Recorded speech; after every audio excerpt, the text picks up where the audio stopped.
Keng kong kan van hal masat kau lai aruang chu Bible la chon piak naka an chim ton mi pastor an sia phong an chim naka se Bible kholai asi zonga chon piak naka an chim ton mi zoom tu kan sin naka ai kal tia ka mu mi chu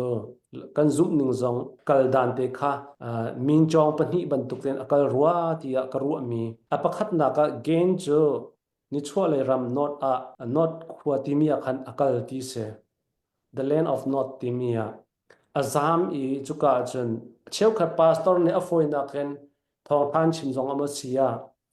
nupi a thi la fa nei ti se kha apoi pakhat Bible study na ka cheu khat ni chim mi le dang tiel mi po jong ka ngai ka zo te ka a cheu khat chim na ka chon nupi kha anei chang ti kha se khi ka khan chon Bible ni alang tar mi cho nu kha thei pi naw an nei ti mi kha se ma kha apoi pan hi Ivan dan nak te chon thong tha chim tu asia zoom tu chiu kan sia kan chim ton mi ai dang hoi mi cho abel kha thi chang chu ronga gen ni nu pi nei la fa nei te ka kan mi pol viel te he gen chi tha kan si ti khan achim mi ka kan than na ten bible study na ka adang le option ro nak than mi cho zai da si hoi ti sia chon aliwa khan min nung an tam pi ko bible ni geng le abel long kha lang tar ronga se nu zong an tam pi adang fa la zong pathian ni Bible ni alang tar lo cha asi ti mi kha asi te ka ru ok mi cho chuti sia chon geng chi tha long sa lo in Abel zong ni kha lewa khan nupi dang zong rak nei ko se la kha Abel che va that ko man se la khan Abel che tha zong te kan rak se chi veng ha lo mo ti mi kha ka zon te khan ru ding min chong pan hi ban tuk ten khan peng kan ti lai cho hi kong happy tlai in fiang fai deuh in rakan chim tu la chun mai hi valei chunga Bible bihal naka atam bik mi ase ti ase zaitin da keng le ebel long cho ser mi si ko tunga zai ruanga da khi ka le chu nu pi cha vanai le zai bantuk mi phun da an ti mi zong kha bihal na kha lai mi bihal nak te zong ton ngai mi kha se le ma kan van chim mi pol vial te khanang ma ni atha na ti big ning in van kan chim dinga kan van som kai long Oh, sile religious and political voice bangin chim nak chan tha kanei cha hin asung loi ngai mia karu cha ukhi pathian jang fana thongin uksom nga reng lo katiali chuka a aitel mi chu behal nak som nga le ale na ti mi hi katial te cha tia lai rami thong tha ka chim na ka hin betam pian ka hal bible ha ape tlai mi an ka hal mi kha kawan khom swa te chuka a chun som li rong kawan khom swa te adang dang behal nak parha he ka phoni behal nak som nga le ale nak ti mi sa ki ka chiale chu e songa khan ka rakwat bal e nan kutha aphan mo ka theilowe chu chao ka tiel mia chun atui behal mi song hi aitel zai cha ti chun Christianity ya hin behal nak a mi laka atam chem pol chu khai ne anaw abel atha anui not rami azam naka nupi avane mi kha hoda ase ti mi behal nak he atam chem pol si tika chu zong chu behal nak som nga le ale nak ti mi chao ka felte in kachel chon kan thei o ka abe pi mi chu behal tu tam big ne bia an hal mia Bible ning silowin an hal mi chu I angei ti an ti bi Bible at nupi angei at ti hem chu ka zon te cha van chim than tu na o van tik tu nai te kha simo khai ni anaw abel atha nuwa not drama avazam azam da kan nupi angei ti an ti bi Bible ni at ti him lo ha te da Bible kharel manu Asam na ka kaine nupi avangei ati him lai lo ma kha behal tu vialte ni antol mi behal na Bible ning asilo mi behal na Bible kan so la behal nupi avangei ati him lai lo kha Genesis dal li chang khat nak khasi ka van rel man lai ka rel ding mi hi ke ma ni ka le mi Bible asi study Bible ka tu ami zong se ka van rel man lai dal li chang le sari na ka van rel lai hai ni anu pi kha angal fa apoi enoch kha afin ati e zo manu lo chang le ruk kha achung le ka van rel lai cho te chen kain chu Jehovah mai in akali eden ni chole north rama kwa asa ati cho te chen chang le sari na ka kain ne anupi kha angal nupi avangei ati sim lo azam nak north rama nupi avangei ati lo chu cha chen zeiwanga na behal tu na ne kaini not dama asam na ka nupi avangei anti Bible ni atilo Bible ni ati mi chu anupi kha angal ati zoman hini hin alang termi chu kain kha not dami asama khan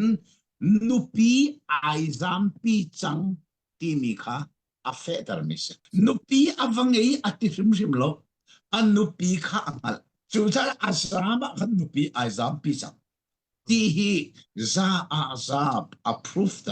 afian terta avangei sirim lo makan thai aheri chu cha chen khain ni hin anupi angal na kong achimi chadri chen anupi cha hau kan ti se chen ama now a u now a farnu kha sego ti zaitin na kan thai tiar ton dalnga zenasi dalnga kan man reli kan mu mi chu zera si chang lina khaka van rel man lai set angai inua adam chu kumzariat anungi fapale fanu kha afinna zomala fapale fanu kha afinna adam le evi ni hin khain le abel long an thing lo set long an thing lo fanu fapa an finna ati cha kha fanu fapa an fin mi la kha khan kani zo chun dinga pathian ni alak mi chu kain le abel kasi kain le abel long fan ngai ti sirum rim lo fanu fa pa an ne mi na laka mi so le mi tha kan zo chun ding zai cha pathian sina rai an thoi ve ve rai thoi ti ko ding lo toy na kan lak song an pek tholom an pek ve ve pakhat kha chau la ni pakhat kha chau lang lo zai ruanga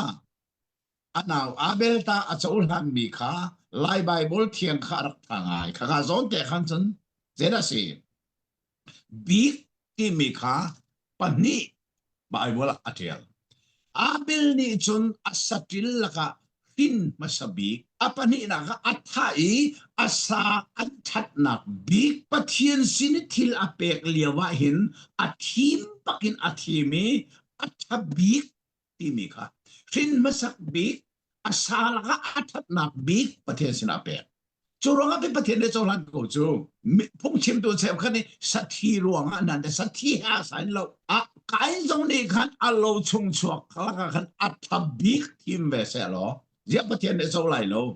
Bible mun tam pe kan mu mi chu na lo chumi a chuak mi thei tlai masabi kin pathian thang that ti se chu san kai ni big ti mi kha mang rim lo a lo chung chuak kha pathian sina a pe ti long se a tim ve ti lo pathian cha athap bi khar pe ti lowi a tu neng chu tawan sa ti mi kha buon do na tu asa so mi se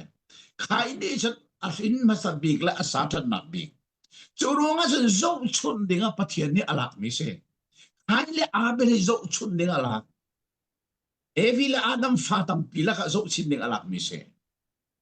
chu cha chun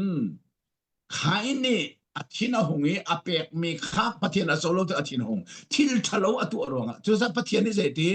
that nak chu tu lo chau hlan na si ko nga ati khamo atu me that lo ti ka khan pathian a chau lang loi anaw tu me that me kha ana chu chang pathian a chau hlan chu ronga tha kha ti ka han asam ta azama khan nupi aizam pi diam chang afasam da kramanupi na iti mi Bible achim rim lo chu cha chun juda binin tuan bi anak nei mi pakhat Bible silonan mo hika a tuan bia juda minan nei mi chu adam ne hin fa hin tika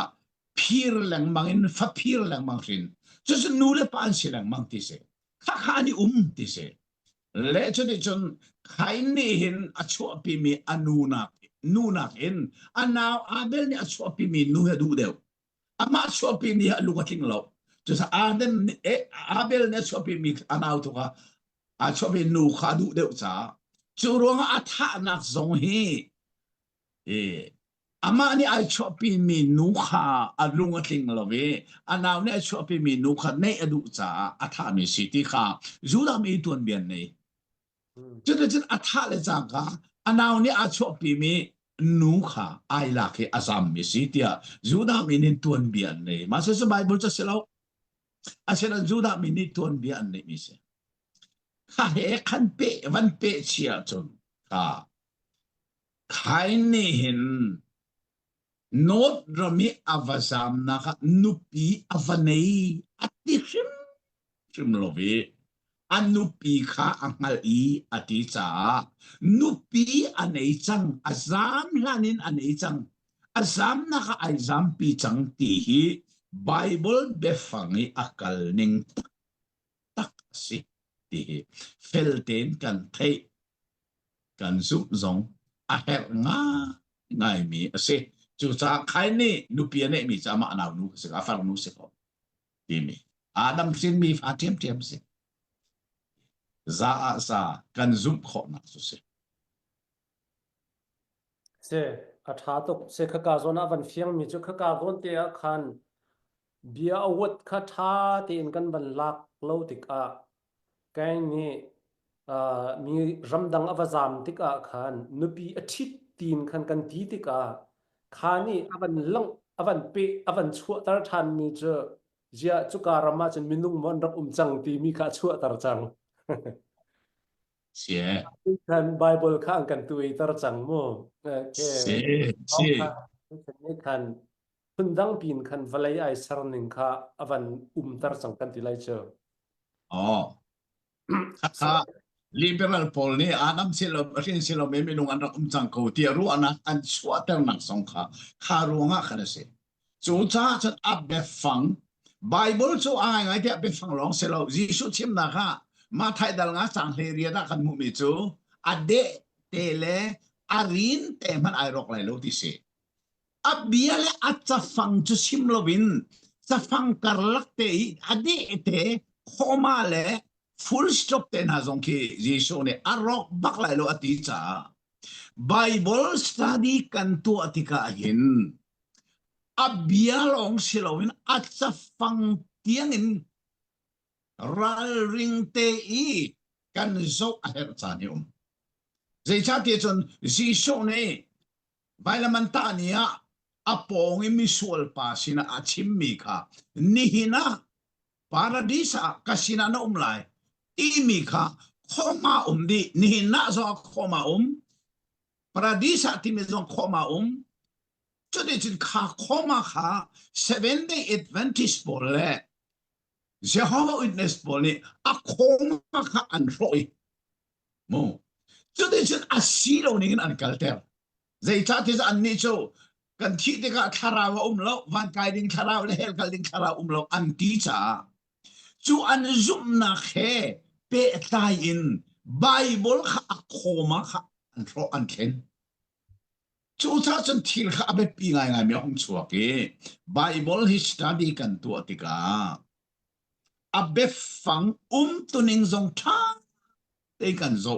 a her chan hi atam to ke chu ronga chon atui khaile abil ko hi an hal mia abe fanga aniral rin lo ning chu not rama avazamin nupi avatit antiso bible apakam ba simlo azam na ka nupi thi atirim simlo bible chimi chu anupi angali atit diam chang azam lana atit chang azam khan azam pi chang ti mi za afiang chu cha chun midang selelo afarnu adam fa thiam se ti mi he bible tuning asining tak tak so si ti kan thai se hi ka zona hen kan van confirm ding cho Bible ning kan van confirm ding cho khi ka khan not rama khan vakale nupi kha thi lo ti kha afiang nupi nei che mi te kha zam pi khi ka khan nu tu ka amal pi e che chen fan nei ti mi kha Bible ni avanti e khataning in khan avan sitika khan chun atanga bi avan pe mi cho kha kho khan city zong kha an bil ti mi kha avan chim chang chmo chu ronga chimdu mi che kam khat lei he khan opposite se mi che ja kha ka khan na pi nei ti tika kha ka khan ram arak chang lo mo ti ban tuk kha behal nak la beli nak kha ton mi kha se chu cha chun he ka hen he built this a city avanti tika khan chun an ma nu pa tu kha an vakali fan va nei inok ti van nei kho nu tu khan city zong kha an ser ti mi kha van lang tar te ka hi Bible cha ning dan he an kal han te tua nupi anei ti mi te kha van fiang mi se chu ti sia chu next point next step te hi ka zona an te abel hi te nupi fa arak ngei ve chang ha mo ma lewa hen kan ma valei chung mi vial te he gain chi tha mo kan cd ko ha ti mi te kha next step Oh, ko la Bible ni hin Abel ni nupi ang ngay na kong achim lo. So cha achim lo mi kasi de timan ingan te ko lo. Asinain Adam fapa patum na. Set ka kan vanzo tika. Set te fa na ni kan pathian min ko ram an tok tia achim Bible la. Ka chin chiao ka tlak ngay ngay mi si. Ka kulanganak mo dali kulanganak kamanrel lai adam ni anupi kha angal pan papa afini amina set tia sak zaitin tia haine atha mi abel airola pathian ni chidang akapek tham tia ti set ama rim rim zong ni papa ahun thini enos tia minasak chu ti chun mi ni Jehovah min ko kha an tho ti ati chu ronga chen abel ai rol tua pathian ni chi kha tu akapek ati cha hai ni sorry abel ni kan chi ar kha man lo ti zong afiang e chu cha ai o tu ding set tu ni chi tha e chu set chi kha ni chun pathian min kha saman tho ya bible atiel chu cha chun Bible ne atiel ning pi na hen kan kal khom lowi kal ding zong se lowi chu cha chun abel ni chi arak kha man lo ruanga te fa arak me man lo ruanga Bible ni ai rol tu chi kha tu pathian ne ka pek dia achim chu so adam fa pa pathum na kha se set kha chu so tening se chu ronga chen Abel ko nga zay man lung fin ok a lo mi chu te fa arak ngay man lo ti chi atha man lo ti kha kan mu mi ase le minung viel te hi kain kha set kha kan se ko nan ti zonga nan thei than dinga kan thei than dinga be pi mi chu kha minung viel te kha pe pathian ni ti na tha di na chu Volei chunga pakat man umlon tina tha di choronga Noah fa pa patum ka Bible ni fel te na chime ki Noah fa pa patum na mangin leichung mi vial te chu fin an si ati chu sa minung ti mi Noah fa pa patum man sin mi kan se chu ahong fian nak chu de na ti sia chun atu liam san crusader ka sim ton mi chu Bible hi volei chung chauk vial te la ka zoom attack big nak chu Noah fa pa pathum mangin volei chung minung hi rin kan se chu cha volei chung an minung kan vun kan chuar he mui sam pathum long vun nak vun ram vun sen volei chung pathum long kan Zero nga vun ni pun thum tia chun Noah fa pa pathum na mangin leichung minung hi rin kan se Chano nga Adam fa pa kai ne abele kan ti mi sete ti mi khasilo Noah fa pa pathum mangin sin kan se ti Bible ni achimi chu chu sum atak ke cha vun rong pathum long vun rang vun nak vun sen chu sa no fa pa pathum nai kan suak ti a hong lak nak song se se a fiang tuk se marang ni chun white black brown an ti la kan elom se chuti sia chun keng le keng kong asia chun avan fiang ngai ko chang ti a karwa khi ka lai kama ramdang mi an lo ti ban tu kong kaw he pe lai in khan na ten hi kai navan rel ni chung tia khan a cheu khat ni pat fa an phim mi he an tial thulo ti kha se pathian ni a thim mi minung deuh kan ti lai chu khalong kha bible ni alak tar ti asi tika adam ni hen set la geng le abel hi pathum te long hemo pa hen anei mi an si kong ha adang te an umri nga ma dal nga chang thuma khan atu karel sang khamo adam chu kum zal chon thum asia ama he alo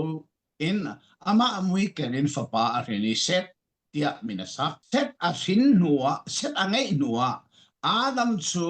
kum zariat anungi fapa le fanu kha a hinna do mano chu cha chon Tain Abel set long aselo fanu fapa kumizariat chunga tamno an rin manti sa afyang ba asinan khanha kha an min zonga chimti lo zero nga kanizo chun o kha atlak mi khain le Abel akan lakpiak chang Bible ni chun zo chun o atlak mi long alak gnawa chana rel chok lo minung anak changnan zo chun ok atlak mi noa overlay chok minung at nain pathian ni Abraham long akan lakpiak chang zoom nakikan pa kani zo chun dinga chu sachen Bible hi tang a umi tang karlak kuara umi tang a chani tang karlak kuara umi tang chung te long long ka athimi tang karlak kuar minung vil tele chan ka Bible na chimti lo kanizo chun oki atlak milong akan lakpiak Adam le evini fanu fa pa tam tu anne milaka kanizo chun ding long akan lakpiak ti kan thai a hat tak tak ni se avan fiang ngai te kan elom